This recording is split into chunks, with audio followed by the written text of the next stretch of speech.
আজকের গল্প অভিশপ্ত আত্মার ভালোবাসা। শুভ্র আর নন্দিনী সদ্য বিবাহিত এক দম্পতি। তারা শহরের কোলাহল থেকে দূরে গ্রামে গিয়ে কয়েকদিন শান্তিতে ছুটি কাটানোর সিদ্ধান্ত নেয়। তারা গ্রামটির কাছাকাছি একটি ছোট্ট হোটেল বুক করে। হোটেল থেকে কয়েক মিনিট হাঁটলেই দেখা মেলে এক পুরানো জমিদার বাড়ি।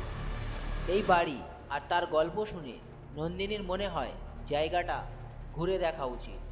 শুভ্র যদিও এতে আগ্রহী নয়, তবু নন্দিনীর জেদের কাছে হার মানতে বাধ্য হয়। পরদিন সকালে দুজনে জমিদার বাড়িটির দিকে রওনা দেয়। চারপাশে কুয়াশা আর জায়গাটির নির্জনতা যেন এক ধরনের চাপা ভয় তৈরি করে তাদের দুজনের মনে। জমিদার বাড়ির প্রবেশদ্বারে এক বৃদ্ধ লোক বসেছিলেন। তার চেহারায় অদ্ভুত বিষণ্ণতা। তিনি তাদের সতর্ক করে বললেন, এই বাড়িতে প্রবেশ করো না, এই বাড়ির অনেক ইতিহাস লুকিয়ে আছে যা অত্যন্ত ভয়ঙ্কর। নন্দিনী বিষয়টিকে হাস্যকর ভাবে নেয়। শুভ্র তাকে বোঝানোর চেষ্টা করে ফিরে যেতে, কিন্তু নন্দিনী একাই ভিতরে প্রবেশ করে। বাড়ির ভিতরেই ঢুকে তারা দেখে দেওয়ালে জমিদার পরিবারের অনেক পুরানো ছবি ঝোলানো। নন্দিনী এক জায়গায় থমকে দাঁড়ায়। পুরানো ছবিতে একটি মেয়ে, বয়স হবে 22-23, শুভ্রর দিকে এমনভাবে তাকিয়ে আছে যেন তাকে চেনে। শুভ্র হঠাৎ অনুভব করে মেয়েটিকে কোথাও সে দেখেছে। তারা ছবির সামনে কিছুক্ষণ দাঁড়িয়ে থাকতেই হালকা ঠান্ডা হাওয়া বইতে শুরু করে।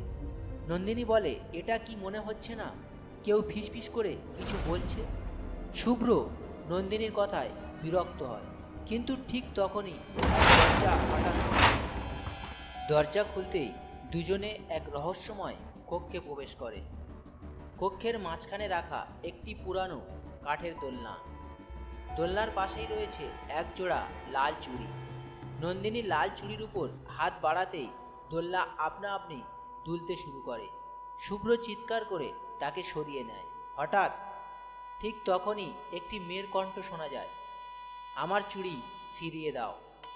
নন্দিনী ভয়ে দরজার দিকে ছুটে পালাতে যায়, কিন্তু দরজা নিজে থেকেই বন্ধ হয়ে যায়। কক্ষের মধ্যে অন্ধকার নেমে আসে। শুভ্র আর নন্দিনী শুনতে পায় মেয়েটি হাসছে। সেই হাসি ছিল এত ভয়ঙ্কর যে তাদের মনে ভয়ের সৃষ্টি করে। ঠিক তখনই বাইরে থেকে একজন বৃদ্ধ দরজায় কড়া নেড়ে চিৎকার করে বলে, দ্রুত বের হও, রাত নামছে। অনেক কষ্টে দরজা খুলে বৃদ্ধ তাদের বাইরে বের করে, আর বৃদ্ধ তাদের বলে, তোমরা যা শুরু করলে তা এখানেই শেষ হবে না। হোটেলের রুমে ফিরে আসার পরেও নন্দিনী আর শুভ্র দুজনেই অস্বাভাবিক কিছু অনুভব করছিল। নন্দিনী বারবার মনের অজান্তে হাত ঘুরিয়ে দেখে, যেন কিছু খুঁজছে। শুভ্র তার এই অস্বাভাবিক আচরণে উদ্বিগ্ন হয়ে বলে, তুমি কি ঠিক আছো? সকালে ওখানে যাওয়া আমাদের উচিত হয়নি। নন্দিনী চুপচাপ জানলার দিকে তাকিয়ে থাকে। রাত গভীর হতে হতে শুভ্র ঘুমিয়ে পড়ে, কিন্তু নন্দিনী হঠাৎ শুনতে পায় এক ফিসফিস করা গলার শব্দ, আমার চুড়ি ফিরিয়ে দাও, আমার চুড়ি ফিরিয়ে দাও। নন্দিনী দ্রুত জানলার দিকে তাকায়। সেখানে এক অস্পষ্ট ছায়া দাঁড়িয়ে আছে। নন্দিনী ভয়ে চিৎকার করতে যায়, কিন্তু গলা দিয়ে স্বর বের হয় না। ছায়াটি ক্রমশ জানলার কাছে আসে। পরদিন সকালে শুভ্র নন্দিনীকে বিছানার পাশে কুঁকড়ে পড়ে থাকতে দেখে। নন্দিনী চোখ মেলে বলে, আমি স্বপ্ন দেখছিলাম, একজন মেয়ে আমাকে ডাকছিল। সে বলছিল, আমার চুড়ি ফিরিয়ে দাও, এবার তুমি আমাকে ফিরিয়ে দাও। শুভ্র নন্দিনীকে স্বাভাবিক করার চেষ্টা করে, কিন্তু তার নিজের মধ্যেও একটি প্রশ্ন ঘুরছিল, ছবিতে থাকা মেয়েটি কে ছিল? কেন তাকে চেনা চেনা লাগছিল? শুভ্র গ্রামের মানুষের সঙ্গে কথা বলতে যায়। এক বৃদ্ধ মহিলার কাছে জমিদার বাড়ির গল্প জানতে চায়। মহিলা এক দীর্ঘশ্বাস ফেলে বলে, বাড়ির ছোট্ট মেয়ে রূপসা, তার বিয়ের দিনেই মৃত্যু হয়েছিল। সেই থেকে বাড়িটা অভিশপ্ত। তার আত্মা এখনও তার বিয়ের চুড়ি খুঁজে বেড়ায়। যারা তার জিনিস ছুঁয়েছে তাদের জীবন থেকে শান্তি হারিয়েছে। শুভ্র ভয় পেয়ে যায়। সে দ্রুত হোটেলে ফিরে নন্দিনীকে এসব জানায়। নন্দিনী শান্তভাবে বলে, আমাকে রূপসা নিজের কাছে ডাকছে। আমি বুঝতে পারছি তাকে কষ্ট দিয়ে চলে আসা আমাদের উচিত হয়নি। শুভ্র হতভম্ব হয়ে যায়। নন্দিনী যেন অন্য মানুষ হয়ে উঠেছে। হঠাৎ নন্দিনী বলে, আমাকে আবার সেই জমিদার বাড়িতে নিয়ে চলো। শুভ্র বাধা দেওয়ার চেষ্টা করে, কিন্তু নন্দিনী তার কথায় কর্ণপাত করে না।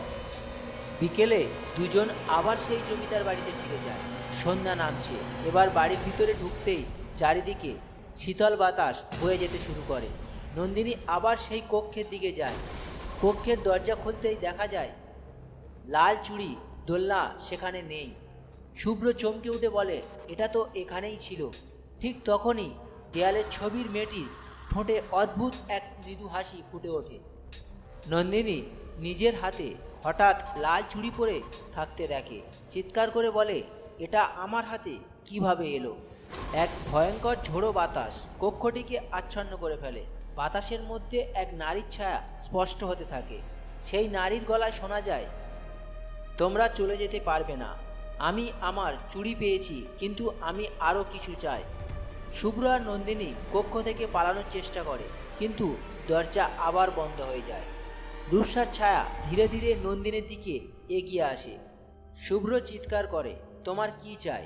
রূপসার ছায়া বলে, আমার ভালোবাসা কেড়ে নিয়েছিল যে, আমি তাকে চাই। রূপসার ছায়া ধীরে ধীরে নন্দিনীর সামনে স্পষ্ট হতে থাকে। শুভ্র ভয়ে হতবাক হয়ে নন্দিনীকে সরিয়ে আনার চেষ্টা করে, কিন্তু নন্দিনী যেন স্থবির হয়ে দাঁড়িয়ে থাকে। রূপসা নন্দিনীর দিকে তাকিয়ে মৃদু হাসি দিয়ে বলে, তোমার চোখে আমার ভয় দেখছি, কিন্তু সেই ভয়েও আমার কষ্টের ছায়া লুকিয়ে আছে। আমার কথা শোনো, নইলে এই অভিশাপ তোমাদের ছাড়বে না।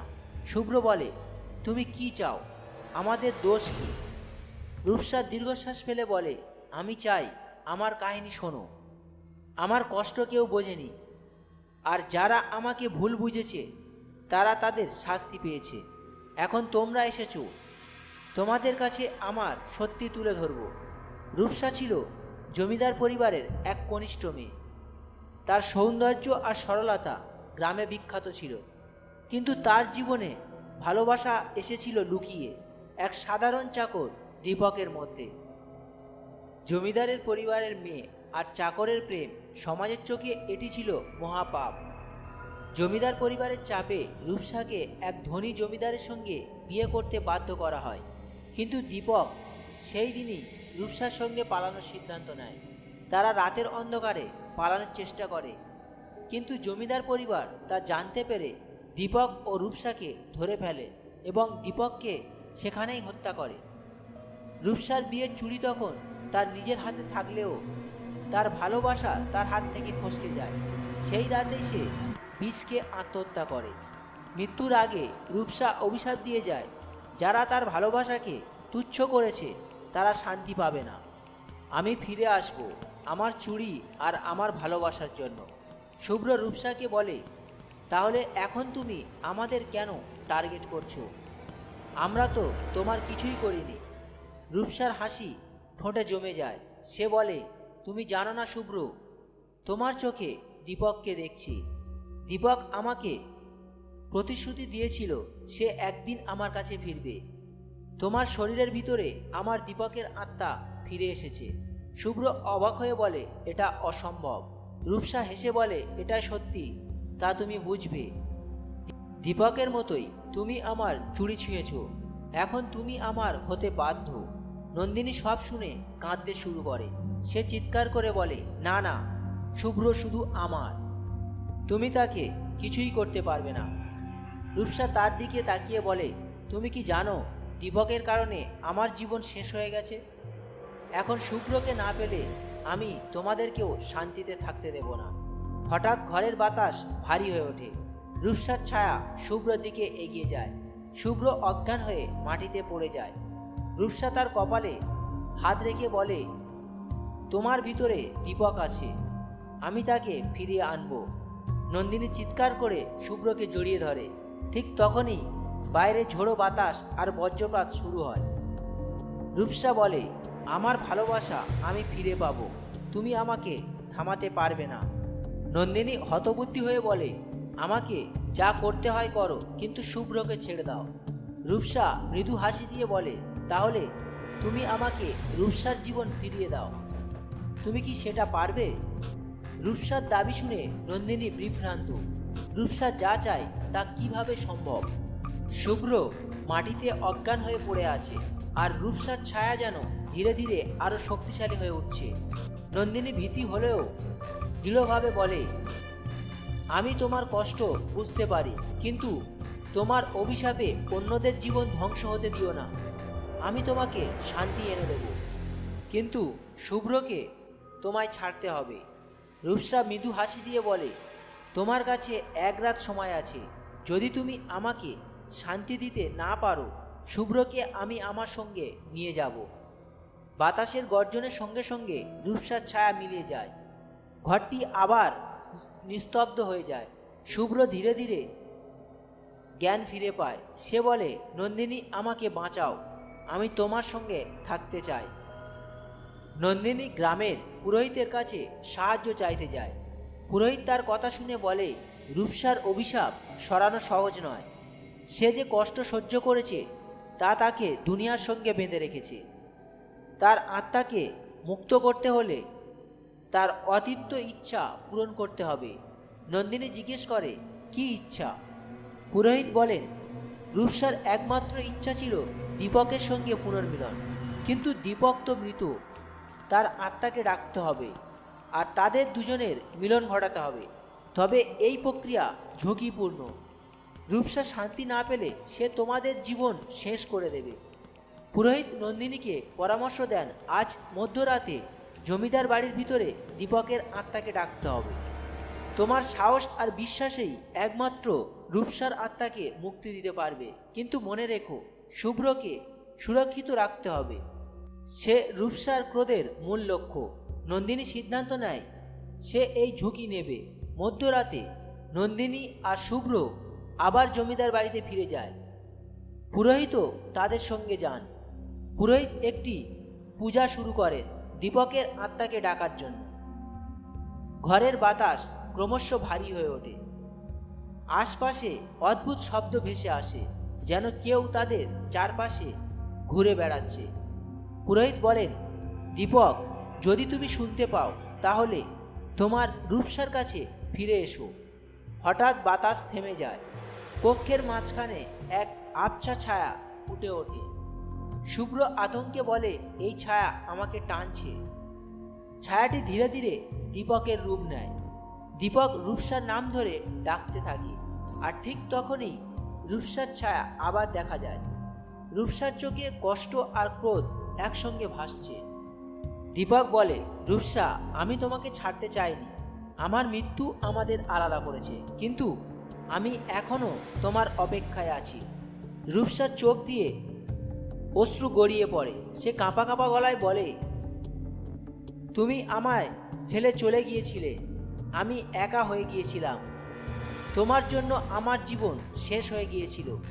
পুরোহিত বলেন, তোমরা দুজন আজ এক হতে পারো, কিন্তু রূপসা, তোমার অভিশাপ তুলে নিতে হবে। এই দম্পতির কোনো দোষ নেই।